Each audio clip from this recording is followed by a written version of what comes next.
Hello, everyone. Welcome to Country Boy Catfishing. I'm gonna go through and we're gonna see who all's in here.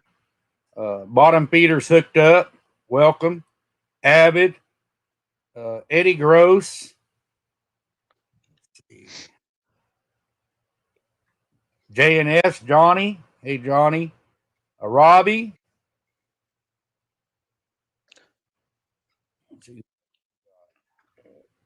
Mr. Lyle.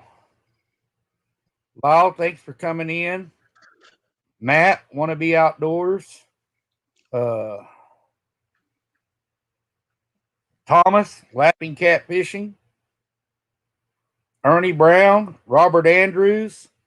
Uh, Guys, if you don't mind, y'all want to share this out on YouTube? Some more people in here if we can. Try and spread the love.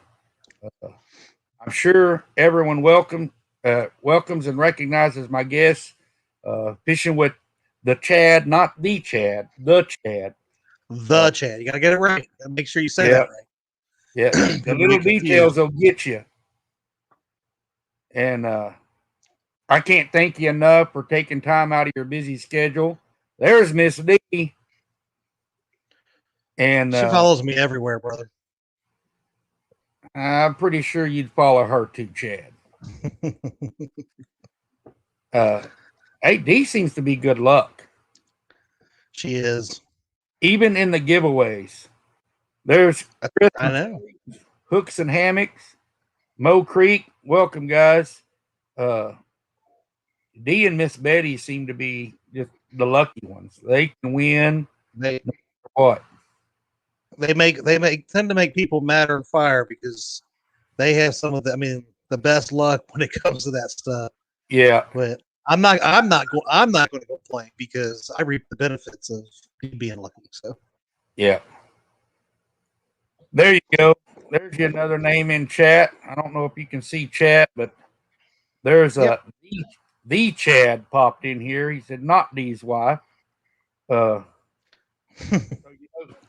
you're making waves. Anytime you got someone that wants to be like you, and he couldn't be the Chad, so he decided to be the Chad. Hey, If it's a good problem to have.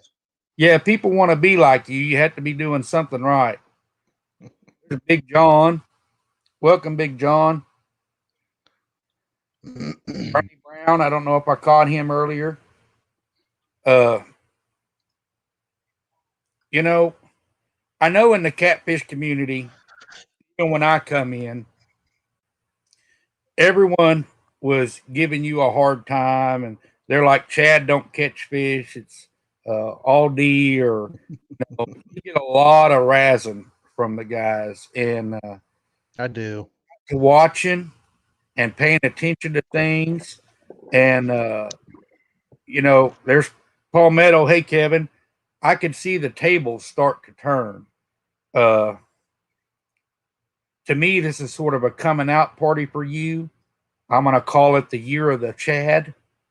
Uh, it started with the 2 versus 2. You and Roger against Norm and J Dog. Hey, Mhm.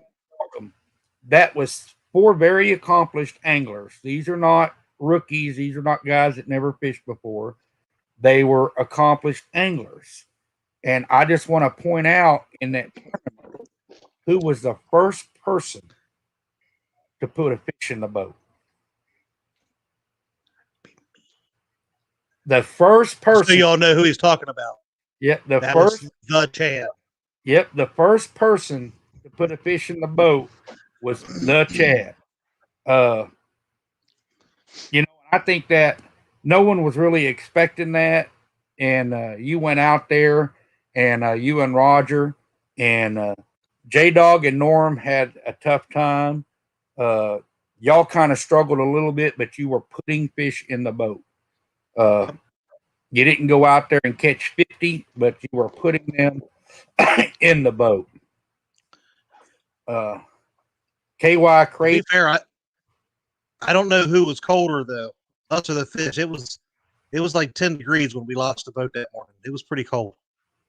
Yeah, but you put your time in too, Chad. You went out in conditions that most people would not fish. You know, going out breaking ice, poking holes in the boat trying to get through the ice. We weren't going to bring that up. that that shows a certain level of dedication that most people do not have. That sort of dedication right there defines excellence. That sets you above others. It puts you on a path. When you have that much passion for the sport that you're willing to go through that, it really speaks a lot about who you are. And man, I don't care that the hole got in the boat or any of that. It was so much respect because even though the weather was bad, you knew it was going to be bad, but you still went out there and you fought the odds. You fought nature, and the guys wouldn't have done that. Yeah, I'm going to ignore Mo Creek's comment though. I didn't see it. Anybody who puts on a tournament in February needs their head examined. I don't care if he catches fish or not. But I don't know. You're that tournament that you put on, and Mo Creek and Parker, man, they killed it. They did. That we don't have warm water discharges and stuff down here. So when I got to watch that tournament, that was something new for me. And seeing those guys and the way they were catching those fish and even falling down didn't stop them. I mean, they had a phenomenal day out there. That was a lot of fun. I felt bad afterwards. They got, I mean, they were literally freezing out there. I mean, so I felt bad afterwards, but I have mad respect for them doing what they did. So yeah. See, and here's one. Johnny with JNS Outdoors. He fishes here in Oklahoma, and February is one of his best months for catfishing. And I also have a lot of success. We normally don't get the full lake freeze, but our lake's completely froze up this year, and we had a shad kill. But man, for a month, right after that ice come off and the shad kill happened, the big fish were moving, and you could go out there and catch numbers of them. And it was just a blast. I see Fins and Fowl made it in. I'm trying not to miss anybody. Guys, if I miss y'all in chat, I apologize. If y'all have a question or something, we will get to that. And if I miss anybody, repost your question and we'll be sure to get it asked. Looks like Betty made it in. Sweet Betty. That's all I can say. Yeah. But no, like you're saying too, there's a lot of, I guess, maybe some things people don't know about me too is I've only been fishing from a boat for, it'll actually be 2 years this week is when I got my boat, when I bought my boat. So I'm still learning. I'm constantly trying to learn different stuff. I'm, going out there in the winter time like that, not from a bank. There's no bonfire sitting next to me on a bank where I'm fishing, right? So I'm out there just trying to figure it out. And that's the thing right now. Last year was my first full year really on a boat, fishing tournaments, learning from other people, and now it's starting to pay off. Hey, Reed, welcome. Well, seeing that's shocking because just in 2 years learning from the boat and stuff, there's a lot to take in. And, you recently got another boat and get rigged up. And, when this 2 versus 2 happened, you kind of shocked the world. And everyone was saying, they'd give you a hard time saying it was a fluke. It was just a one-time thing. But then next come the Lake Wiley tournament. And you and Miss D went up to that lake. You had never been on that lake before. Went out there and made a super strong showing. A lot of people were struggling just to find fish, to catch fish and get on them. And you guys were culling 30-pound flatheads. Uh, Yep. you went up to that lake and had a lot of success. What do you think set it apart? What were you doing different than everybody else that helped you achieve that level of success? Well, one is I couldn't go as far as everybody else. Everybody else treated it like a tournament. It's just like some of the local tournaments we've done here. Me and the wife is, when they launch, there's people that will run miles and 10 miles and 15 miles to fish. Well, my little boat, I've learned to figure out what's around close, right? Because it don't go all that fast. So for me, it's all the techniques and stuff I've learned. I'm not an anchor fisherman. I don't really care for it. That was more of a dragging. To me, that turns into my favorite method is dragging. Love to drag baits. We went out the Friday before the tournament. Was actually took the girls out to just try to catch some bait, panfish, and stuff like that. And we just poked around. I did exactly what everybody talks about. Looked at avionics, what would be close to us there. Yeah. Went out, panfished a little while, and then we drove around about a mile south of the boat ramp and about a mile north. By that time, I had my game plan for the next day. So Good. So for me, then it was just the next morning. As soon as we started figuring out what we were seeing fish wise on the bottom, I dropped them and started going. There's a great compliment from your wife. That was the best day fishing, and I owe it all to my captain, the Chad. Well, it was definitely fun to watch. As far as your bait goes, what was the deciding factor when you knew this is the bait I'm going to use and this is what's going to work? Well, when we got up there, I didn't have any bait. The only bait that I had because I had to work until we left, so I actually didn't get a chance to even go catch bait before we left. Luckily, Art and some of the one hunters gave us some gizzard shad, and Richard Warskow and Patriot. They had been out there all week trying to collect bait for people and stuff. So I ended up getting some bait from them as well. And thank goodness, because when we got out there Friday, we caught 3 little tiny bluegills. All we caught. There ain't no way we would have been able to fish very long with that. So I mean, I knew we was going to either use shad or if we could catch some perch down there, we was going to use it. But they were all at the other end of the lake. There wasn't even any near where we were. So I see Dan made it in. Welcome, Dan. Yeah, that's normally my baits anyways, man. Yeah, around here it's gizzard shad and skipjack. That's pretty much all I use. Yeah, I know up there on Wiley they catch a lot of the white perch and use them for bait. That tournament was really shocking to me. I was not expecting the size of fish and the number of fish. There are a lot of quality fish in that lake, and the only person I had ever seen fish it before was Dieter Melhorn. And I watched Dieter a lot, and when y'all went out there and went to slaying these monsters, these pigs, like, where did these fish come from all of a sudden? It blew my mind. I was not expecting it at all. Was it kind of a shock for you and Dee?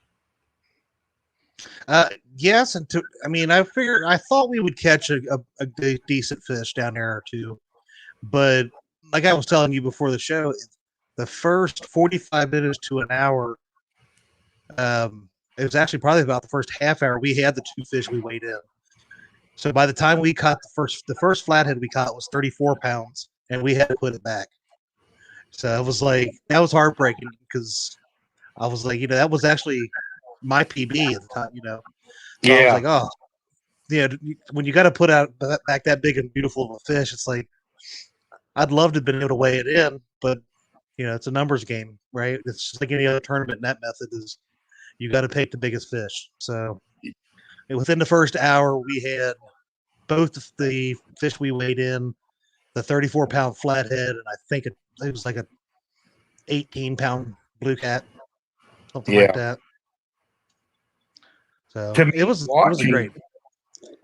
To me, watching it was heartbreaking to see those flatheads go back, because to me, I love catching all the catfish species, but the flathead is something very special to me. And Yes. when it's a majestic creature. It's kind of like the unicorn. And when you catch one, you're so excited you caught one. And then I don't understand, that had to be so depressing in the moment, knowing that you had to put that fish back. I can't describe what you must have been feeling at that moment. What was going through you? How were you reacting? One, I was so pumped that, it started out was the very first fish that we caught was it was the 40 pounder. And, that's when I was like, oh, we got to start. My live well was completely full of life jackets and all my, dry items. When it's not in use, I use it as dry storage. Yeah. So I'm getting all that, get that, that fish in there. We're going, caught that little bitty one. And then we caught the, I guess it was about 37 pounds. So I'm like, all right, this is going to be a good day. Right. And then, like you said, I hooked into that 34-pound flathead, aka the shovel head for everybody. Yeah. Everybody likes to not call them what they're called, a shovel head. But yeah, we got that in. I was so pumped after catching that. And then I'm sitting there, I'm like, oh, we're going to take out that 37 pounder because I'm thinking this one's bigger, And we weighed, I think I actually ended up weighing it twice. I'm like, no. And I'm like, this ain't going to beat it. I have to put it back. So, yeah. But still, the other thrill of catching it was awesome. Yeah. Shovelhead, Dan, shovelhead. I see Larry Oliver made it in 3+1. Dan's Creations. Guys, thanks for sharing links out. Any of my moderators, please share out any and all links. I like to get everyone out there, get them attention as you can. Be sure to get fishing with the Chad up there, not the Chad, the Chad out there. And y'all had a great time. And I watched all of it. There was lots of lives. Shows went live from there. It wasn't just the fishing there; it was the camaraderie that y'all had at that tournament. Watching y'all has made me really want to go and participate in that next year, because it was such a great cause. Everyone had a great time, and just the fellowship with others and meeting other anglers and stuff like that. It's a great experience. It was. It really was. It was, like I said, on that Friday, we were out there just boating around and fishing a little bit here and there. And I found out, I was texting with Art back and forth, and they were on their way. And they let me know when they got down the ramp. And by the time I got over there, that's when it was like really got going, because it was Art and Josh, and Regulators was there, and then KMB was there, Justin Fish and Fetish. They were already, they were all down at the ramp. So, and Kevin Baker was all just sitting there talking for about a half hour to an hour. And then, like you just said, the next day was just amazing. Getting to hang out with everybody for dinners and all the fishing and stuff like that. Everybody was in a good mood, having fun with each other. That's what it was all about. Obviously on top of raising money for a great cause. So yeah. Let's see, G-San made it in. Welcome, G-San. All right, I got another question on the Wiley tournament. I have heard a lot about it, and it's not that I would ever doubt, but are Miss Cindy's cinnamon rolls that good?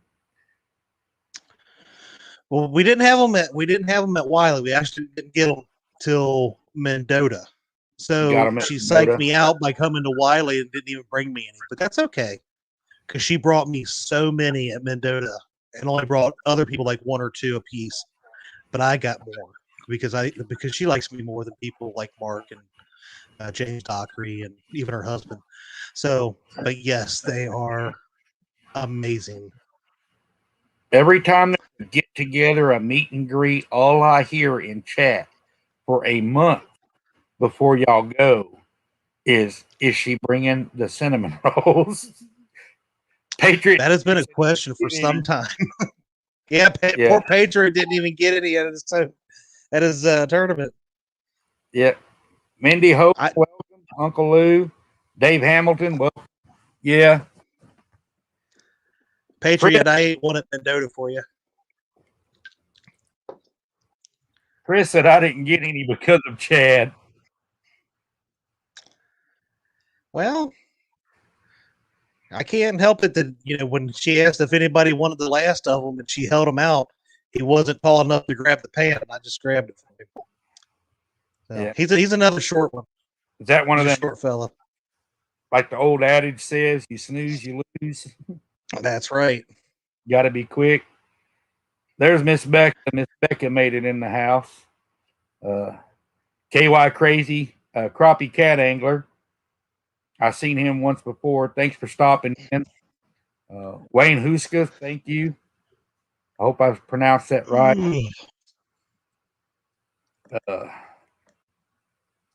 Now, after the Wiley tournament, as if that wasn't enough of a step, the next trip, y'all went out and y'all went to Mendota.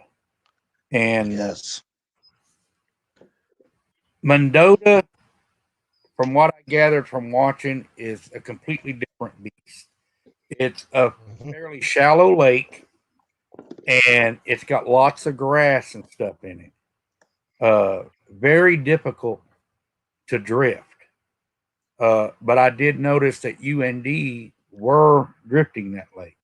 What did you figure out that allowed it to work to where you could still drift and make it through the weeds and stuff?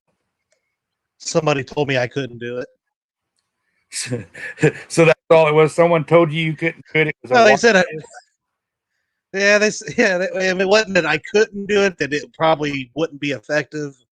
And to be honest, it wasn't as effective as other people that actually just anchored up and cast it out and moved around like that.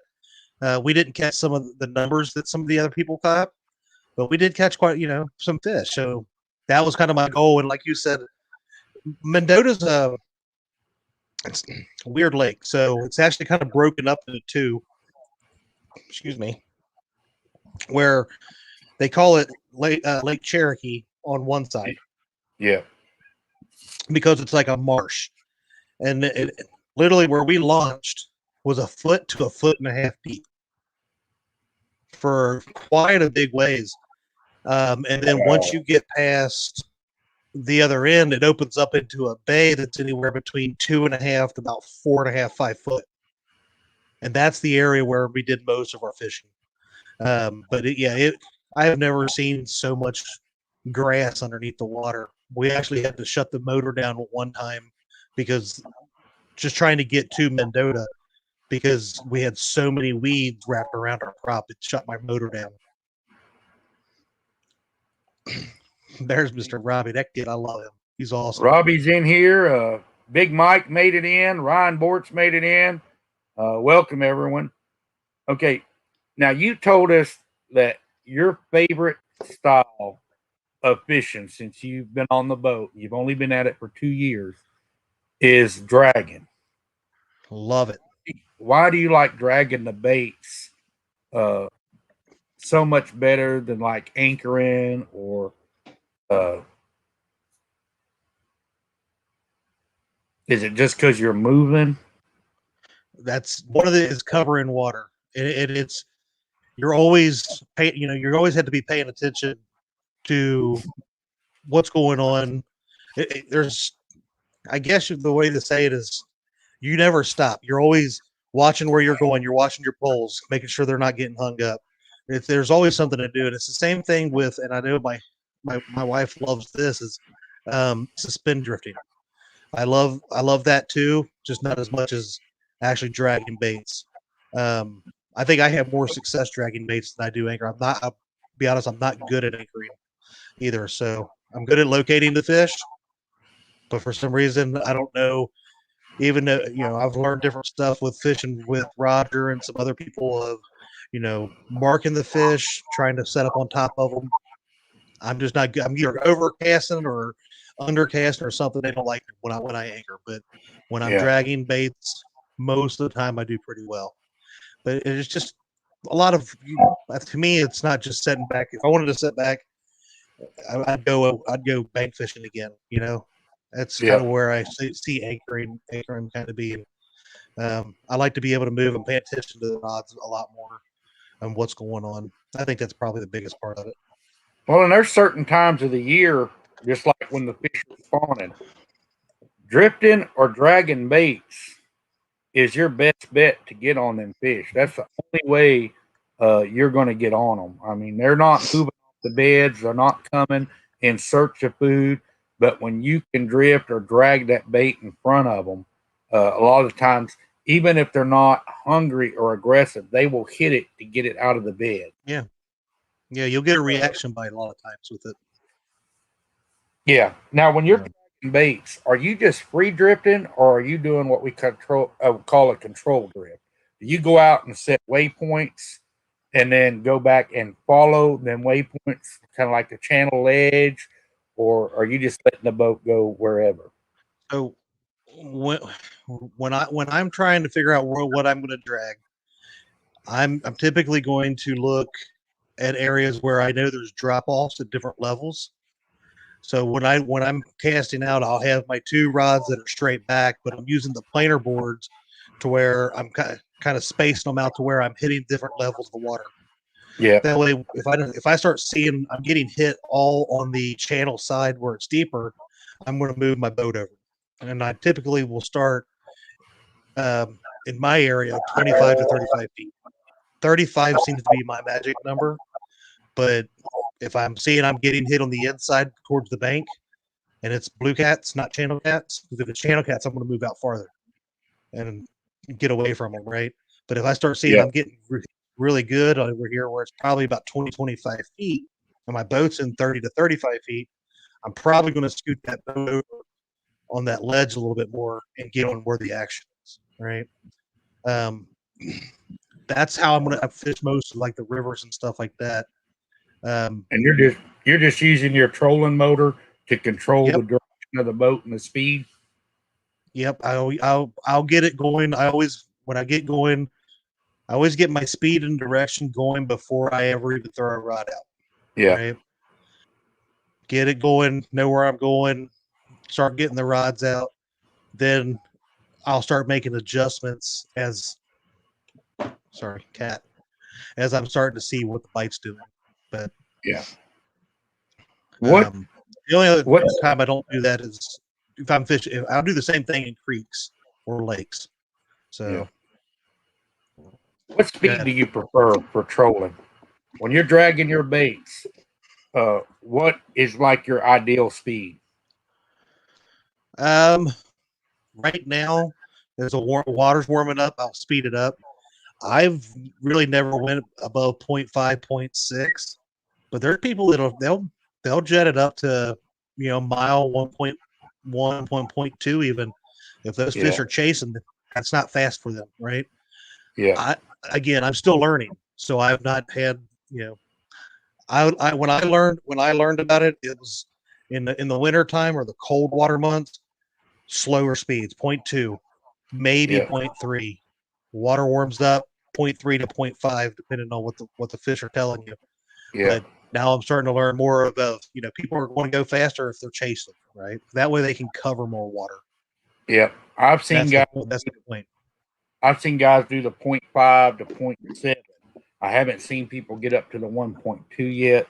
But there are times when that water's warm where the fish are more active, they're more aggressive. Mm-hmm. they will chase that bait. Uh, a lot of times, if they're actively feeding in an area and you move that bait through and that bait is there, they know it's only going to be there for a short time. A lot of times you get a more aggressive strike, like they will Yep. hit it. Uh, Yeah. I have noticed that. Well, have you seen some of the fish that catfish chase? You know, Yes. I mean, especially when you look at a skipjacks, they book it, and Yes. them catfish are chasing them things down. So they can definitely swim more than a mile an hour if they want, Yeah. right? If they're hungry and chasing, they can definitely do it. But it doesn't mean you need to go that fast. It might help you out a little bit, get past some of the dinks that are down there, just pecking your bait away and stuff like that. But Yeah. sometimes it's changing that speed up, and you'll find that too when you're dragging is you might be going 0.4 and you might jump it up to 0.6, 0.7, and then back it down again. Where it's kind of switching your speeds up, and then you'll find, oh well, they weren't hitting at 0.3, but all of a sudden I got to 0.7, they started chasing, Yeah. or vice versa, right? I see Brian B made it in, fishing the dot. Mike Irvin. I think this is a question directed to you, Chad. He's got Uncle Lou wants to know about snacks. Snack, is that a fat joke, Lou? Oh, um, typically, if I'm going to have snacks on the boat, I used to be a zebra cake man. It was like one of the superstition type things. I had to have a zebra cake on the boat, but trying to do better, getting away from some of the sugary stuff. But I've found that I love meat and cheese. Those Slim Jims or Jack Links, the beef and cheese type things. They're Yeah. easy. They come, with a wrapper where you don't even have to touch it with your hands. So that's more often than not, that's what I have as a snack. No bananas. Yeah, Hooks Hammock with his bananas. Guys, if there's anyone in chat that has any questions for Chad, go ahead and post them in chat, and we will ask him because this is a perfect time. Kind of gives Chad a platform. He also does, the his talk show, and him and Dockery. But usually they're discussing other people. They I really like the don't. way you put that. They don't get to come out and showcase their talents and talk about themselves very much. So this kind of gives them a platform to kind of show it. And from me on the outside, watching you over from last year to this year, it's been kind of like a coming out party. Everyone, was harassing, giving you the business about not catching fish and stuff. And you have come out this year and basically jumped out and said, I am the Chad and I am bad. And catching fish, you've been putting them in the boat. So is that kind of what this has been for you? Has this kind of been the year to where you just decided I'm going to show people what I really can do? I mean, honestly, I just want to get out there and fish, man. It was a struggle, and I whenever I first started with the YouTube stuff, and I'd get out there live, and that pressure of not catching fish live was definitely in my mind, I guess you could say, right? I Yeah. never claimed to be God's gift to fishing or anything like that, but I do know that I'm a decent fisherman. But I'm still learning, and that's the thing that I want to showcase is, you know, fishing from the bank for almost 40 years, and I'm starting to learn something new, right? But I'm owning it. I'm paying attention when I'm with other people fishing, or if I'm watching somebody's shows, Yeah. um, different stuff like that. And right there, what kind of rigs do I use? Learning to use different rigs. Up until I started, I would think it was probably about a year and a half ago, I only ever used. I just forgot. Oh my gosh, not Santee rigs because that's what I use now. Basically the same thing without the Carolina float. rig. Carolina rig. Thank you. Just that's all I used. A no roll sinker, and that was it, right? Yep. Because I really didn't know much of anything else. That's how what I learned, and that's how I fished. Once I got into dragging baits, learning the Santee Cooper rig and stuff like that, which is primarily what I use now. Very rarely will I fish with anything else. A lot of people will talk about taking your your floats and stuff off and off your leaders, blah blah blah. If you want them down on the lake floor, the river bottom, or something like that. Yeah.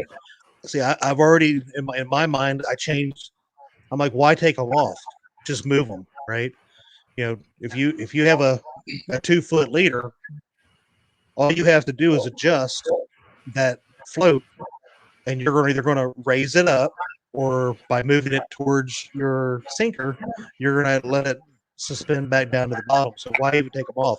So you're always prepared to fish wherever the fish are, right? So I don't do that anything else anymore. Like I said, besides a double hook Kentucky rig, when I'm dragging or anything, even when I'm anchored up, that's what I'm using as a Santee Cooper, or maybe even a little modification, but it's almost always that.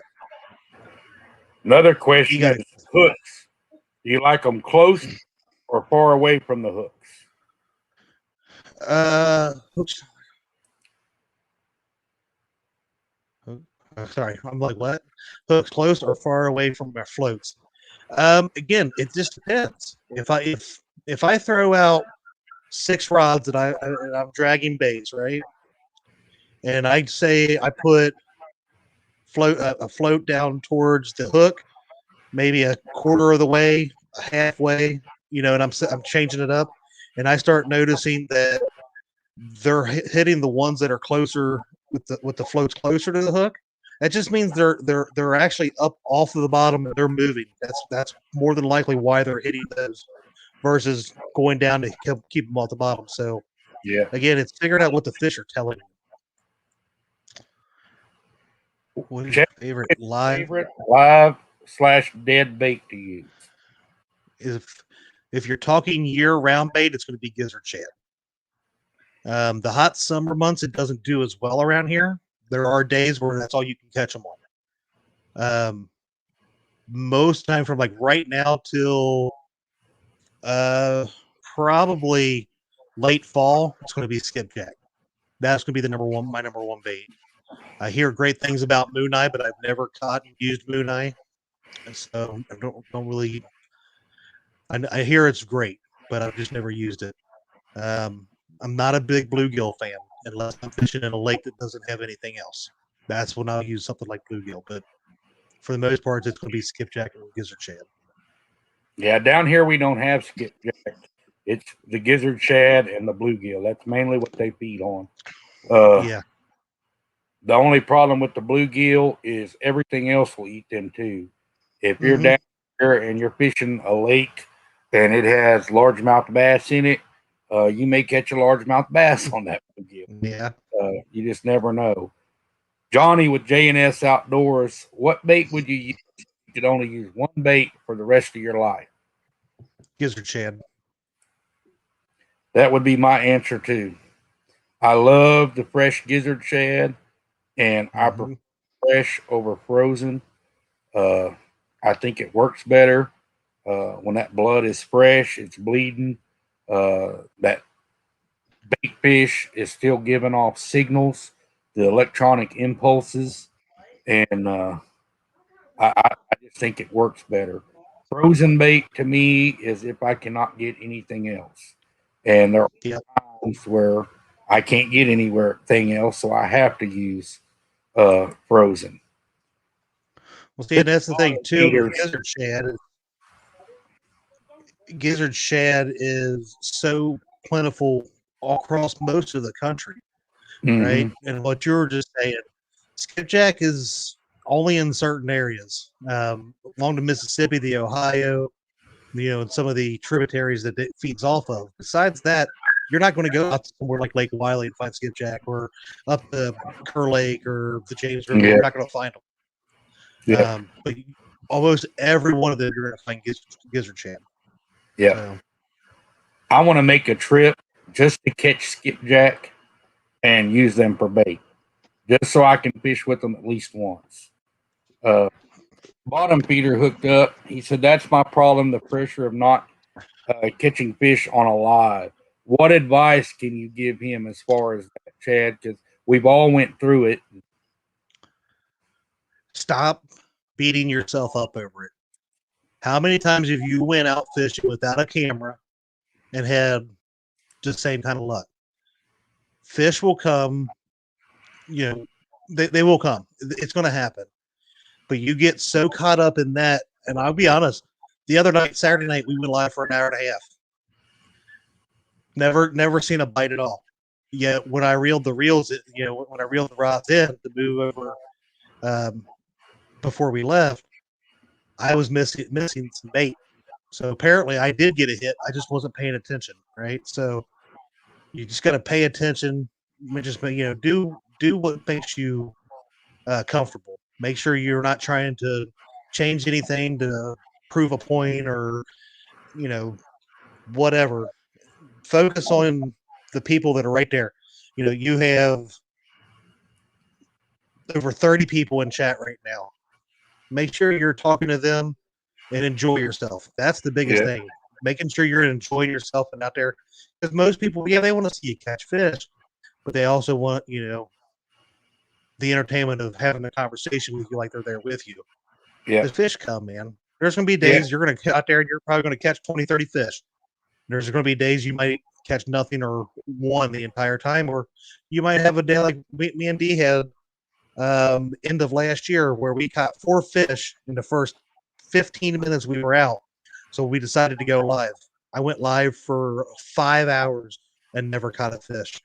Yep. As soon as we cut it off, we caught 3 more. Yep. It's just going to happen. Just have fun with it. That's what this is about. Yep. Go out and fish. Don't put so much stress on you about catching a fish that it turns into a job instead of enjoying. Exactly. And talk to people, interact with them. Don't put so much focus on the fish. It's just like being out there with a group of buddies, camping for the weekend or the night, fishing. Just relax, enjoy the moment. Because, you hit it on the head right there, though. Is don't turn it into a job, especially lives, because again, you talk about the fishing buddies and stuff like that. I got news for you. Most of you, if you do a couple hour live or 5, 6, 8, 10, 20, you can go live for a week. The people that will come in and watch and talk with you are the people that are going to watch it. You're not going to get tons of views after that live is. There might be people that go in and they know what moment you caught a fish. They want to go watch that part. You might get a few views in that. So to think you're going to get tons of views later on down the road off of that, unless it was just that amazing of a stream, focus on that. The then and now. That's the people that were in there supporting you at that point in time. So exactly. Uncle Lou says, running the lightest possible weight to drag bottom, or do you think it doesn't matter? I think it does. I think it matters. It depends on what you're dragging, right? A lot of times in the summer, if there's no current, I'm not going to be dragging much weight. All I want to do is make sure I keep it on the bottom. Most of the time, I would say 1.5 ounce to 2 ounce sinkers is all I'm dragging. The other night, because of the current, I was dragging 3 ounce sinkers. Just because I want to make sure that current's not going to lift my baits up off and be at the top of the water column when that's not where I want to be. So it really depends on your situation. If you don't need, if you're not using one of them big round like Kirby type floats or the big 4-inch peg floats, the styrofoam ones, Yep. you need weight to keep those down, right? The Demon Dragon type floats, if you ever watched, hopefully everybody's watched that fishing and stuff video. They don't take as much weight to hold down, right? So you just need Yep. to make sure you're keeping enough weight to keep your float on the bottom where it needs to be, so it can do its job. That's really all you need. That's one thing I noticed getting into I'm new into the Santee rigs. I've always Carolina rig. And when Mhm. I started using the Santee rigs, I noticed I would use, 2 to 3 foot leaders with a 3-inch peg float. Well, fishing in shallow water, uh, even with 4 ounces of lead in that shallow water, a lot of the Mhm. time, peg float has so much buoyancy that it makes it to where it's easy to bump your sinker off bottom. It's holding some of the weight of the sinker up off the bottom. In deep water, no issues whatsoever. But in shallow water, I notice, and when I say shallow water, I'm saying 4 foot of water and less. Sometimes it will pick that sinker up off bottom a little bit. Uh, Uncle Lou, he's like, so you notice no difference in the hook distance from your floats in cold water versus warm water? Some days you do. I mean, for the most part, um, from what I've noticed, I'll keep my float depending on my leader length. Because, like I said, I'm not the greatest at measuring. Now, this is going to be a 12-inch leader. This is going to be an 18, 24. Most of mine are probably more 18 to 24-inch range, anyways. But a lot of times, I will keep them halfway to 3/4 to the hook. But again, trying different stuff, I have moved them pretty much all the way up to the hook at different times. But cold water versus warm water, um, I did play around with that some the last few months that I was out when it was really cold water. Is moving that float more toward away from the hook towards the top of the leader, where it's either halfway or maybe even a little bit further. Is where I know, and if you start catching them and they're really muddy fish, right? You can tell that they've got mud down their sides and all over their belly. That's when I'm going to start moving that float up away from the hook. That way, I know that bait's more right on the ground where it's going to basically it might smack them in the head, right? Yeah. Get that reaction bite. Because if they're buried, they might eat, they might not. But if you smack them in the head, I got news for you. I'm probably going to snap at you. You hit me in the head with something, especially food, right? So. Well, and that's one thing I want to stress, guys. There is no magic rig. There is no magic bait that's going to produce day in and day out every single day of the year, 365 days. Fish change. The locations they're in change. Their feeding habits change. So you've got to adapt. There's days that Santee rigs holding the bait up off the bottom, man, they'll just hammer it and not hit the Carolina rig. But there are times also where you'll catch more numbers on the Carolina rig than you do the Santee rig. So the best deal is pay attention to what the fish are telling you. Put your time in.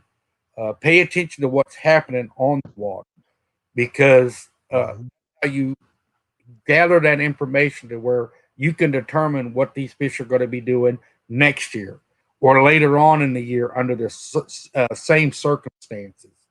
Uh, don't just go out there and, well, this is what I'm going to do. And if they don't bite. You got to be willing to move. You got to be willing to adapt and you got to try new things because fish change. Uh, Yep. you go out to the spot and catch fish one day and go out there the very next day and nothing. Be willing to move and to adapt and try different things. And find, like you're saying, find what works for you. Yep. You know, And, and it may It's not great always to work at the listen. same time. Yeah, exactly. And it's great to listen and pay attention to, different techniques and different rigs and stuff like that. But go Yep. out and try to make it work. See if it works for your style fishing. See, Big Slim made it in. The Wandering Fisherman, Mad Catter. Hello, guys. Welcome. Anyone else got any more questions? We've got a little bit more Matt had time a left. question that just went up. Want to be outdoors just had a question. I don't remember. It went by me. Mad Catter, what's going on, buddy? So, do I drift or float to a certain point and switch baits if you don't catch anything and go back over it? Normally, Matt, it'll depend on what I have for bait, right? If I have skipjack and I end up catching shad that morning, more than likely, I'm not going to just have all skipjack out or all gizzard shad out. I'm going to stagger my poles where I have got skipjack, gizzard shad, skipjack, gizzard shad. I'm going to figure out what they're wanting to hit on, because 9 times out of 10, that's what's going to happen. They may hit everything, but you're going to have days where all they want is skipjack. Or in the dead of summer, like I said, you'll have that one day where you've not been able to catch anything on gizzard shad for the last couple times you've been out, and all of a sudden that day, that's what they want, right? Yep. So if I start seeing that's all I'm getting hits on, guess what? The skipjack's going back in the cooler. I'm gonna save it for another day, because that stuff, if you can't catch it and you got to buy it, skipjack's expensive. I can get gizzard shad with my cast net very easy. So I'm going to switch every bait I have out to that point. But it's figuring out what they want when you're out there. They might want one thing today and another thing tomorrow. Fish are funny like that, but that's what I'm going to end up doing. And whether I'm drifting or if I'm dragging, typically, yes, I'm going to ride that line to a certain point, because most of the places that especially where I drag baits, I know where I'm going to start and stop, because there's going to be areas where you're going over structure, and then there's going to be areas where it don't matter how great your setup is, you're not going to drag over them and without losing all your equipment, all your tackle. Yeah. So it's just better off to reel them in and move to your next spot, or move out and go around, something like that. I see Dagobah made it in. Steve Austin, Big Country Catfishing. Valerie, welcome everyone. Glad y'all made it. Another thing, at electronics, fish finders sometimes help people and sometimes they hinder them, because people go over these fish and they're marking fish on bottom, and they will go, they will anchor, they will drift them, they'll drag over them, and these fish just are not biting. They're not active feeding fish, and people will waste the entire day focusing on these fish because they can see them on this fish finder. Guys, don't be afraid to move. If you're seeing fish and you can't get a bite and they're not actively feeding, go find more fish. Because if they're not actively feeding, you can look at them all day. It's not going to force them to bite. Done it many times. Yeah, don't be afraid to move. Pay attention, like your electronics, your fish finders. If you're on bottom and you're seeing structure, rocks, you're seeing down timber in the trees, pay attention, especially if you're drifting, and plan it. Don't just say, man, there's probably fish there, we're going to drift through this away. Control your boat, figure out which direction you need to come from, and what is your best chance of keeping that bait down in that fish's strike zone. You've got to keep it in their strike zone. Here's another question. Chad, on normal, what length leaders do you run dragging? I would say more often than none, a short leader for me is about 18 inches. Probably most often they're pushing 24. And see, with me,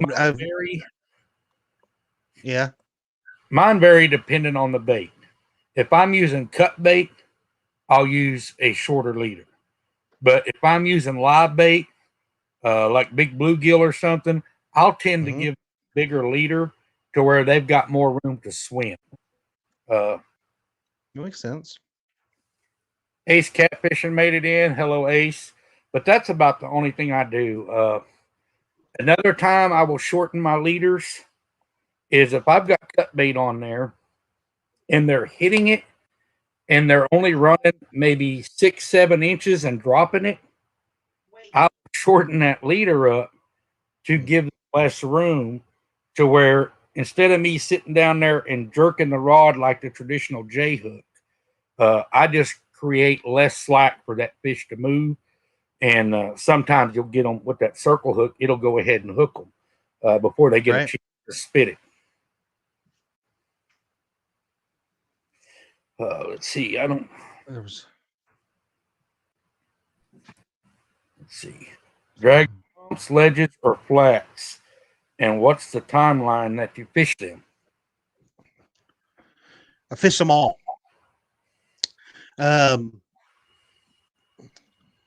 I like ledges for the most part.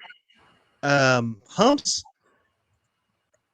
on the Ohio where I fish, there's a couple areas that I know of that have humps that we can fish around. But for the most part, I don't fish them too often. Most of the time, what I'm going to be fishing is either going to be a flat or ledges, just based off of me knowing that area. I mean, like I said, you're always going to have those spots where you go back to time and time again because you know them, right? But I will throw this out there. Beware doing that too often. Maybe only do it every, couple trips to go back to those type of places. Look for other areas because you will not learn how to fish those other areas. If you're only fishing flats, you'll never fish the ledges. You have no idea what you might be missing at that same time of the year. Those fish, the bigger fish, may be laid up on them ledges, or vice versa, right? If you're only fishing ledges, they may be over on them flats, and maybe there's mussel beds on them flats. That's stuff like that. I would say I'm not dedicated to one. I do like ledges, but it's more of right off of a flat or something like that because you'll hear time and time again. I know on Patriot Show earlier, the guy was talking about them riding those channels and then going up to a flat and eating, right? Well, if I'm dragging baits, guess what? I want to be right there on that ledge or right there on that flat or both.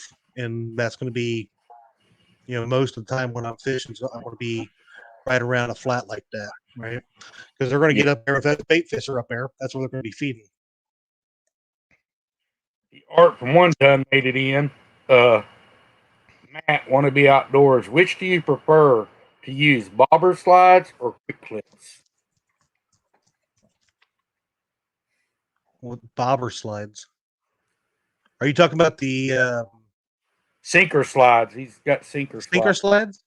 Yeah, I use both on my rigs.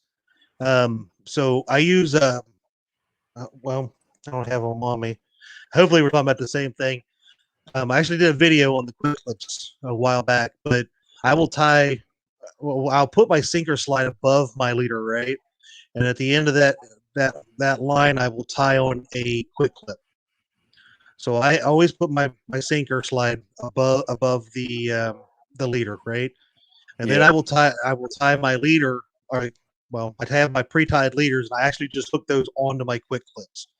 So hopefully that's what you're talking about. But that is pretty much every reel that I have out there will have a quick clip on it, and I will have the sinker slide above it, even if I'm going to suspend drift one day, right?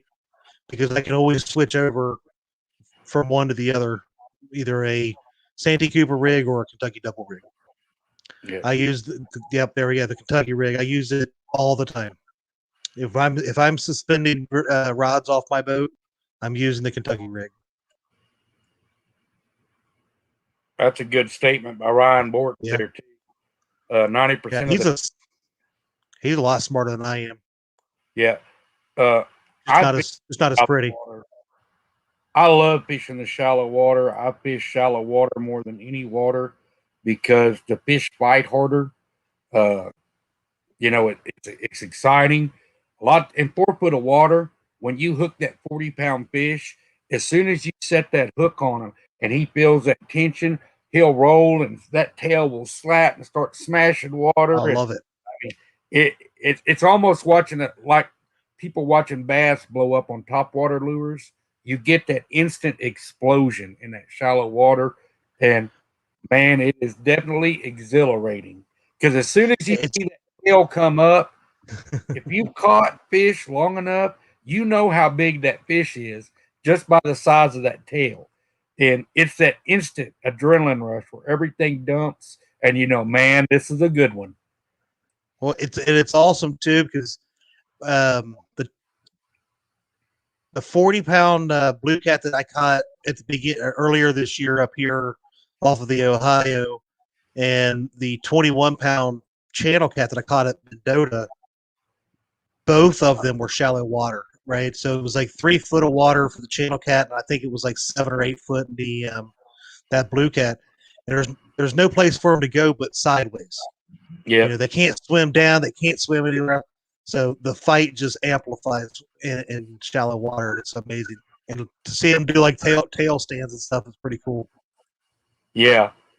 See, Stan made it in. Circle Hook Productions, welcome guys. Another thing that was real fun, that Mendota trip, I watched Mark catfish and crappie, and I watched him fishing live, and he caught a toad of a channel cat on a little bitty, I think he called it a whisker rod. Yeah, it was so exciting and so fun to watch. It's kind of like watching one of them little Barbie poles or them little kid poles from Walmart. And he caught a toad. I had a blast watching him do that. See if we got. I'm trying to scroll down. I seen somebody ask about what pound test line I use. I used to use 40-pound, but I've actually went down to 30-pound Andy Monster. I absolutely love the Andy Monster. That for my main line, I usually use 50 or 80-pound. It depends for my leaders. Depends on what I can find. I've got Berkeley right now leader line. I've used the Slime line. I've used the Eagle Claw from Walmart. It's if you can find one that you can tie good knots with at that 50 to 80-pound. Yep. That's the important thing. Good tight knots. Matt wants to know. So instead of using a swivel, you use quick clips. I wish I had. It's all out in the truck.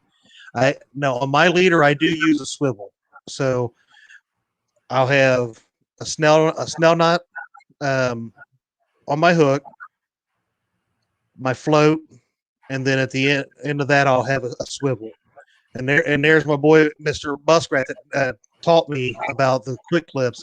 So on my main line is where I will tie the quick clips, and I can just easily switch those out. So I can switch it from a Sandy Cooper pre-tied rig to a Kentucky rig, or if one just needs replaced, I can go fix the same one, right? Yeah. Well, I think all guys use that, especially if you're fishing tournaments where time is up.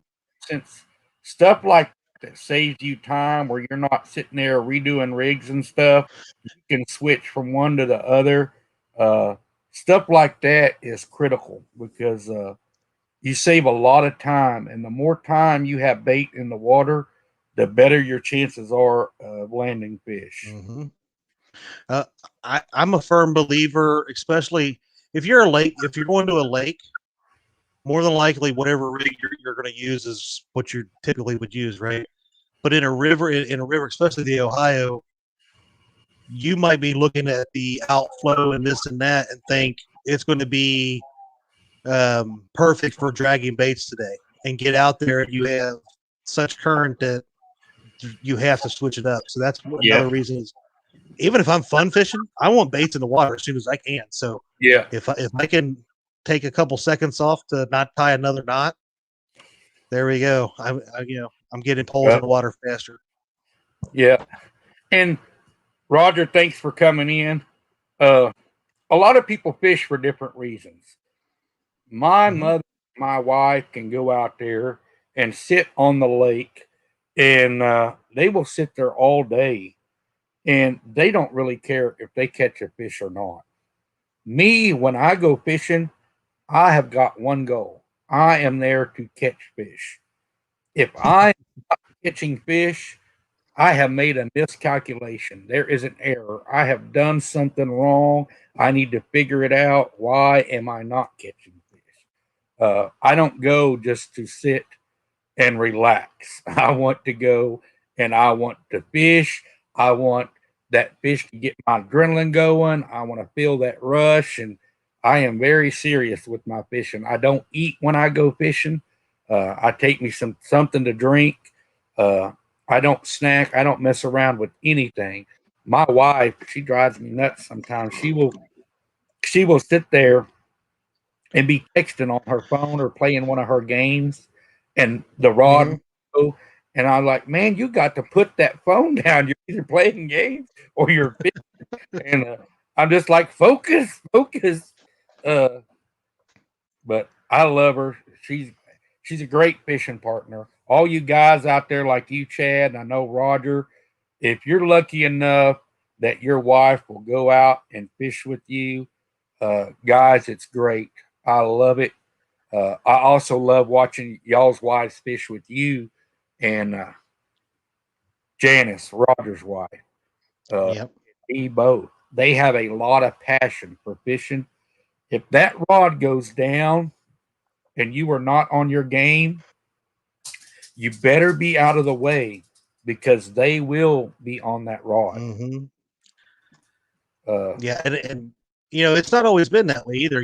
Dee never didn't grow up around people that went fishing and stuff like that. So for a lot of years, she only went with me a handful of times. Um, but me learning some of the different techniques and stuff that I have learned, she now is much more entertained. She is not somebody that just likes to sit there. She wants to be involved, and it really helps her get more into it, dragging baits or suspending because she has something to do, right? yeah. So, and it doesn't hurt that I'm putting her on some pretty okay fish. See, with my wife, it doesn't matter about size. She can go out there, and we have spots that we catch bluegill because bluegill's a good bait down here, and Mm-hmm. go out there and catch bluegill all day long and just have a blast. So I have to devote one day before I go fishing just to catch bait because once you get her started catching them bluegill, if you try and make her stop fishing to where I can go fishing, it's not going to end very well for me. So you might as well just let her catch her fish and get it out of her system, and then the next day can be my day. Here's Ryan Boritz. He said, mine will go if it's 70 degrees, dark, and there's no rain or bugs. Man, I've never seen, I don't know that weather, so I guess she must not go very often because here at night it's still 70 degrees and there will be bugs. I don't care what you do. We got skeeters and gnats, and they sound like B-52 bombers coming into land. That's awesome, though. Hey, I seen Uncle Lou's comment and stuff too, but you know, I really do love that Dee is getting more involved and stuff in it because you know she doesn't back down to as far as learning different stuff. She's Yeah. she helps me so much.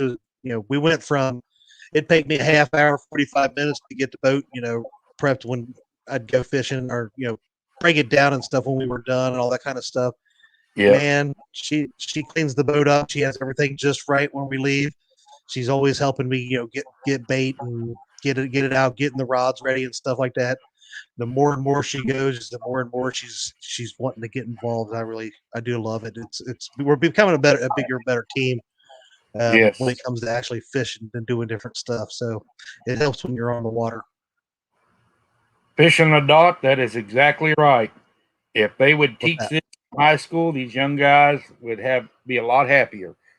It makes it more special to me because when you go out and just like when you caught your PB, she was with you. You got to share that moment together. That makes it more special. And oh yeah, those are moments that will last forever. That's time that y'all spend together and you're making memories.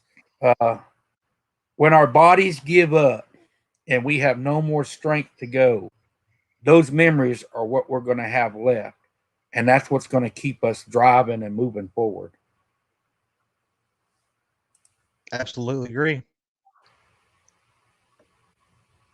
Uncle Lou says Mindy throws a cast bet better than most guys I know. I will throw from sun up to sundown. Yeah, I'm not very good with the cast nets. My deal is I throw too hard and I over collapse them. I went with the smaller net this time and trying to tone myself down to where I can make it easier. But it's working so far. But Good. I'm hard on cast nets. We have a lot of rocks and stuff in our waters that you cannot see. Yeah. And man, you get them snagged up real quick. See, Skins and Scales made it in. Rattle trap fishing. What's this one? Well, I'm glad you can understand it now, Mr. Matt. Hey, better late than never. Hey, I might not always be the best at explaining stuff either. I mean,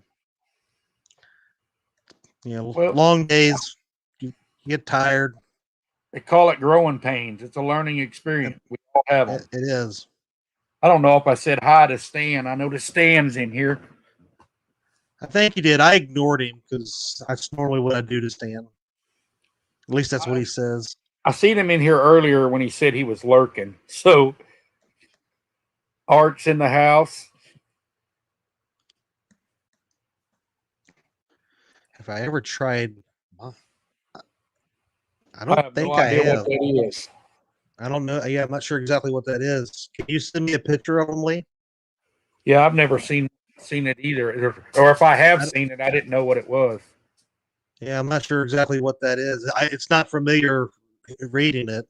So, And I know a lot of guys on their rigs, they'll use snap swivels and stuff. I do not snap swivels. I use the big barrel swivels because I'm always afraid that snap swivel is going to fail and it will come open. Yeah. And I do not want to lose the fish because absolutely of equipment failure. But I know Epic, Tim Scott, he uses them. But man, it's just hard for me to put my trust in that. Yeah. So I mean, I know people that have done like put a little piece of tape around them or something that way, because exactly what you're saying. But I think the biggest thing with swivels is making sure, like when the weight rated is right. You'll find them at Walmart and stuff, and they'll look like they're heavy duty, but they might not be. You won't find a weight rating on them. And then again, some of them might be. It's just that they're not tested to see what the actual weight limits on them are. Me, I prefer to look and go find like the 200 pound or whatever type. That way, I know that you're going to be able to put some pressure on them swivels. I agree with you. I don't know about them snap swivels. Maybe for bait fish or panfish and stuff like that, but not for a big fish. I don't think I would trust it either. Yeah. See, and that's me. Night, Matt Catter. All right, Mad Catter. Here's Richard Montano. Man, he kills the carp and stuff up there. He fishes with Has and them in DC, and he's been catching the catfish too. Uh, it's great when husbands and wives uh, Thank you, Roger. fish together and share time. See, Snake River made it in. Fish Hunt Trapper Pete, hello.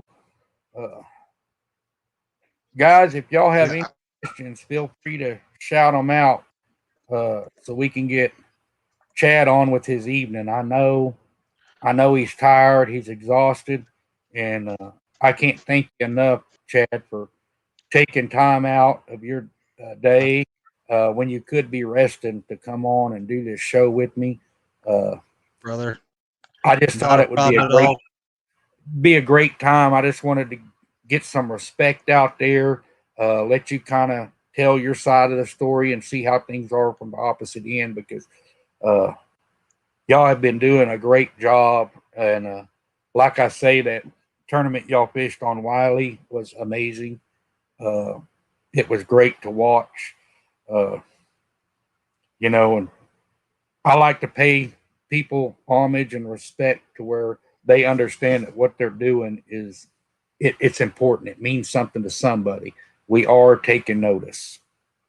Well, honestly, you asked me the other day about doing this, and I am so glad that you just reminded me because you're right. It's been crazy work life and crazy outside life, all that kind of stuff, and but anytime that I could come on, to people and have good conversation stuff, I think this has been great tonight, and I do appreciate the kind words that you said. And there is a good camaraderie within the chats and stuff. They do pick on me and I pick back, but I think 99% of it, is all fun. So it's kind of what we've built, and they kind of know who I am with that. So it's all good, man. Yeah. Well, guys, thank you everyone for coming in. I'm gonna let Chad get off here so he can spend some time with Dee and get rested and get ready for work. Like I say, we all appreciate your time, Chad, right there from the dot. It's appreciate been you guys. Y'all. If anyone would like to be a guest on my show and come up, go ahead and shoot me an email at countryboycatfishing@gmail. If you've got me on Facebook, hit me up on Facebook. I don't mind. I like getting people out there. I want to get information out there. Try and get everything shared out. Terry Lane, hey, welcome. I didn't even see you in here. Sorry if I missed you earlier. And get that knowledge out there because you can learn something from anybody at any given time if you will just be quiet and listen. There are things that work on other people's bodies of water that you can use on your body of water. And it may be something that you just have to tweak, change something a little bit. But don't be afraid to ask questions and don't be afraid to listen. Like I say, thanks everyone for coming in. There's Matt Muskrat. He's got the Catfishing for Kids tournament. And there you go. You might have a guest next week if you need one right there. He said he'd do next week. Thanks, Roger. I appreciate it. I think next week, if everything works out, Hill Jack is going to be on, but if not, I will hit you up, Roger, because I know Roger. I've been talking with him, and I've been trying to get him on the show for a while. I love him, and him and Zach and Skip out there on the river, and I know he's been having trouble with the boat. The Muskrat has kind of been giving him an attitude here lately. I miss seeing him out there on the water, seeing the lives. I love watching people fish. And guys, if I'm ever in your live stream and you hear me asking questions, I'm not trying to put you on the spot. I'm not trying to embarrass you or anything. I'm trying to learn. That's what this is about. And even though I've been fishing almost all my life, I can still learn from people. And I'm one of them people that's not too proud to admit that I do not know everything. And sometimes it can do good. He That's said right. it on the Mississippi. That's good to hear, Roger. Nice. So once again, guys, thank you everyone. I'm gonna let Chad get off of here. We will see Thanks for everyone having me, man. next week.